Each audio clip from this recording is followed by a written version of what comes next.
Duncan. Last on the island of Sodor, we met the Skarloey engines.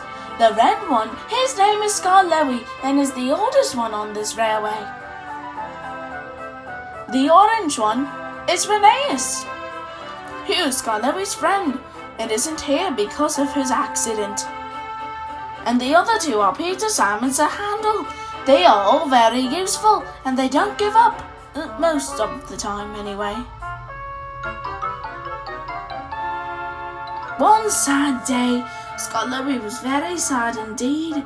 He could only think of his friend Rheneas.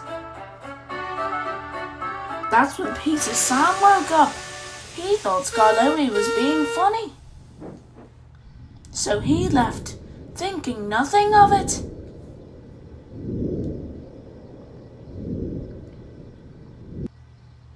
Sir Handel, on the other hand, was a little older and understood. I felt the way you're feeling when Grandpa was reported missing. I got over it over time, and so should you, he said. Then he started to slowly puff away. Skarloey tried to feel better, but that was the only thing he could think about. That night at Crowburn's Gate Sheds, Sir Handel was complaining about as he does. The new engine is a little rude, he complained. When the engine puffed up, he was long and orange, and his boiler was awkwardly long, putting his face in an awkward position. He looked much larger than the rest of the narrow gauge engines, but he didn't care. He's rude too, Scottish and all. And the whole day he got weird looks for how he looked, and he felt angry about it.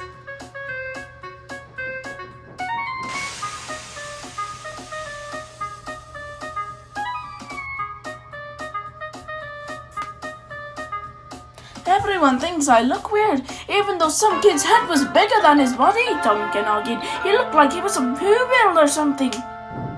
The next day, Duncan was back to his job. He rattled and rolled and shook down the rails. Rock and roll, he yelled. His driver quickly stopped him in his tracks, and Duncan was stumped. His drivers complained to him, telling him he needed to stop. Duncan decided to stop, until he didn't. Down the hill, he was practically bouncing. Woo! He cried as he bounced and rebounded down the hill. At Crowburn's Gate Sheds, Skarloey was talking to a blue engine. Oh dear, here comes Duncan, he explained.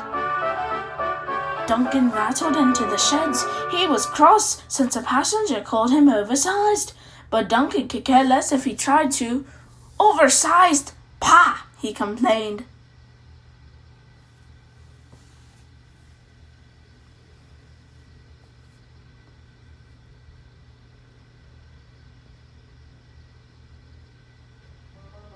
That's when the Fat Controller stepped out of Edward's cab and walked over to Duncan. Duncan, you need to pick it up during the day, the Fat Controller chimed. There was a prolonged silence. Let me reword that. You need to not let passengers bother you, and not be late, because you need to pick up a train right now. After collecting the trucks from the depot, Skarloey and Peter Sam watched as Sir Handel did some calm-down puffing. Sir Handel, stop! Skarloey said. Sir Handel couldn't hear him. But that's when Peter Sam started to hear rapid puffing when he heard the whistle of Duncan. Duncan's brakes had given in and the trucks were being difficult. Duncan knew there was nothing he could do. Sir Handel, move, he cried. Sir Handel knew that he couldn't do anything and he shut his eyes. Roll the credits.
A Thomas the Tank Engine Fan Production.